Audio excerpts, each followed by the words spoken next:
Hello and welcome to The Forge. I'm the ArtSmith, and today I'm continuing to design the world of my show one character at a time by focusing on the humans of the Last Fire Sprite. In this 9-part series, I'm turning 135 of my viewers into background characters for my show, and using it as a means for exploring the show's setting. They gave me some specific details to include, so stay tuned for those reveals in a second. In the last video, we talked about fire sprites and the unique roles they filled in their society. But their heyday was 1,000 years ago, so I had to reinvent what societal roles exist in the cyberpunk present day of the show. Before I started working on any character designs, I dabbled with some fashion. I love how the creators of Treasure Planet had a 70-30 rule for their world. Everything had to be 70% old-timey and 30% futuristic. You can see it in the ship designs, and most importantly, in this case, the costume design. I wanted to implement a similar rule for my world.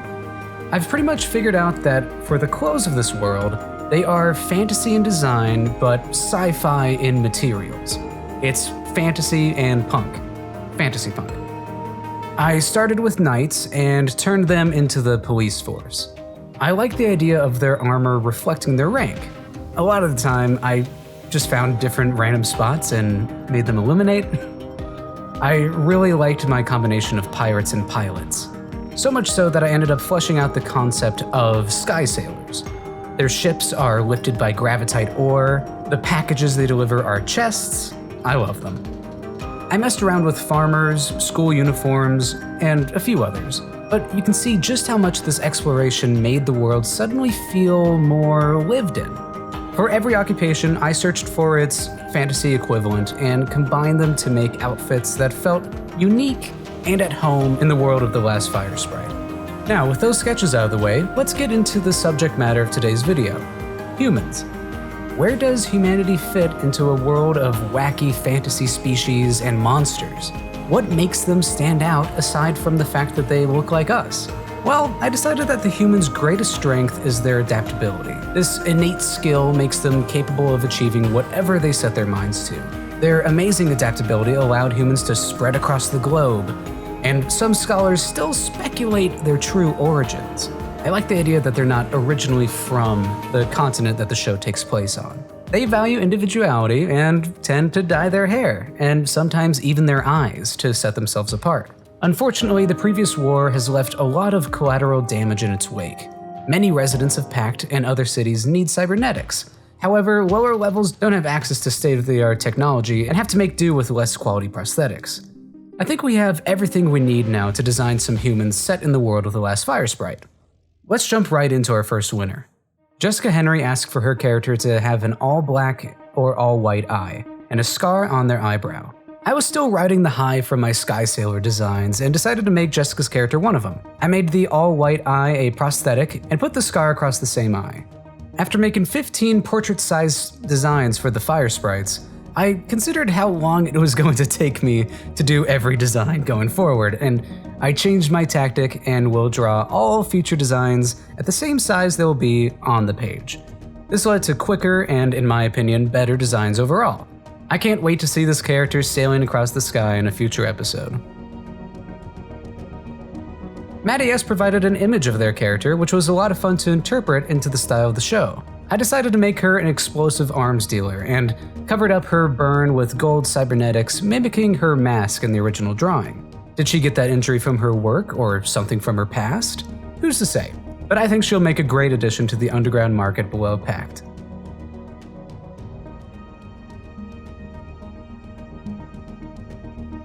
Nevaeh Sadler asked for a pet snake that their character always has around their neck, like a scarf. I wanted to make them a student and made the snake a miniature feathered serpent with wings and a feathery mohawk. My nephew helped pick out the colors for this one. I imagine their snake buddy loves chin scratches, and the faculty's too afraid to ask them not to bring it to school.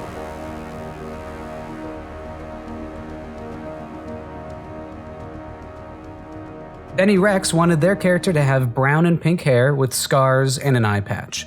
Not wanting to design another Sky Sailor so soon, I made him a farmer in the countryside village of Star Falls. Maybe he got his scars and eye patch from an accident while working? I find myself making little headcanons for all these characters. I think he has dreams of something greater and is saving up to move to the big city.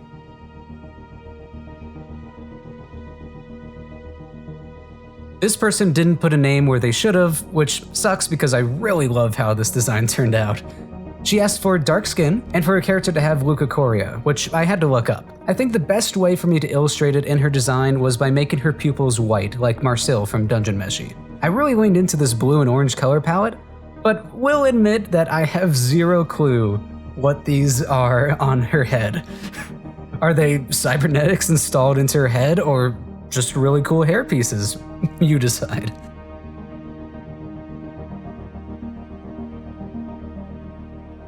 Next up, Ulf Ulfrson wanted their character to have sharp lower and upper canines. With such a scary description, I made him into a street punk with gold-plated teeth. They don't do anything, but they look cool as hell.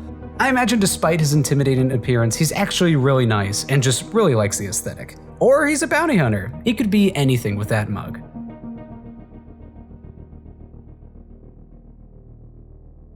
Luis asked for an Oni mask-like horn.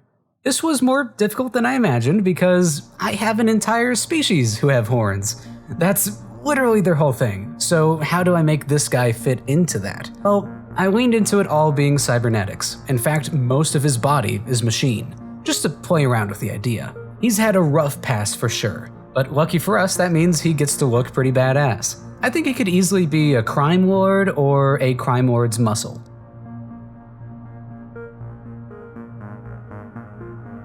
Draven wanted a metal arm and red eyes. At this point, I wanted to play around with more high-class designs and made him into nobility. He has a very nice and functioning robot arm, which was afforded to him thanks to his standing. For some reason, I couldn't get the thought out of my head that he's Luis's character's estranged brother. I like the drama that comes from it. One climbed the social hierarchy while the other fell. Their eyes even match. Talvin the Mothman wanted white, scarlet, and black hair, and orange eyes. He ended up looking appropriately anime thanks to his hair, and I put him in a construction worker's uniform. I like the contrast it presents, along with the fact that everyone has a day job. He definitely goes out partying with Milo and the others after work.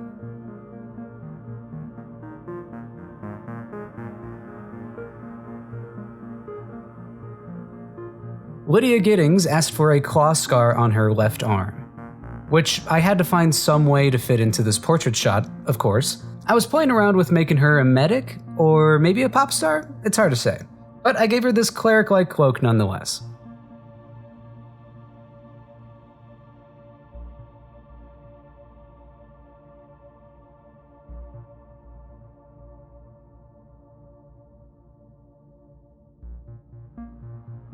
Zane wanted his character to have elf ears and a prosthetic leg.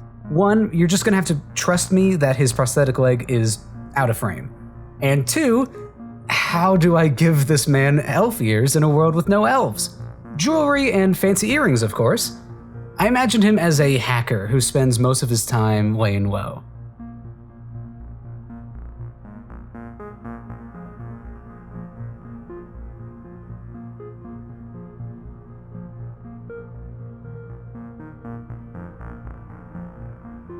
Iron asked for an undercut and black cat ears. I have a whole species of cat-like people, so I gave them cat earphones instead. Maybe they're a DJ, or just someone jamming out to their favorite music? It was at this point I began incorporating pre-made color palettes into my designs, again, to speed up the process however I could. I ended up really liking the final product with this one.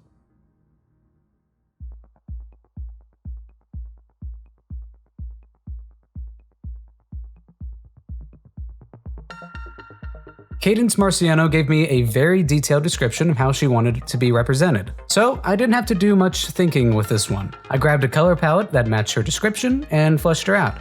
I tried to inject some sci-fi into it and kinda implied an injury on her back.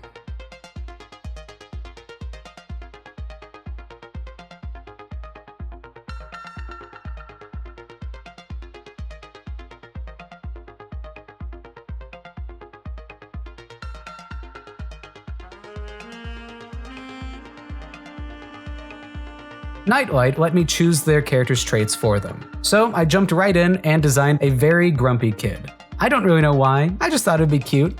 Her toothpaste hair is adorable, and I can imagine her and Adina being kindred spirits.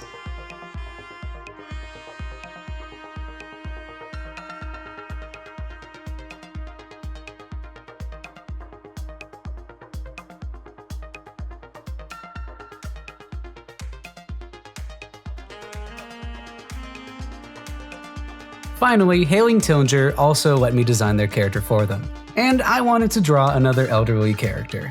And I had a vision, alright? A punk grandma packing heat, to be more specific. This was towards the end of my design sprint, and I found myself laughing throughout drawing this beauty. Don't mess with grandma.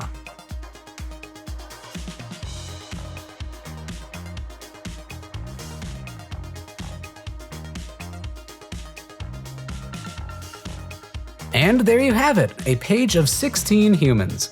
You'll get to know Axel later. We have some punks, students, and just people trying to live their best lives. The world of the Last Fire Sprite is feeling more and more developed with each new page. Tune in next time for the diamonds. 30 down, 105 to go. Thank you for coming to the Forge.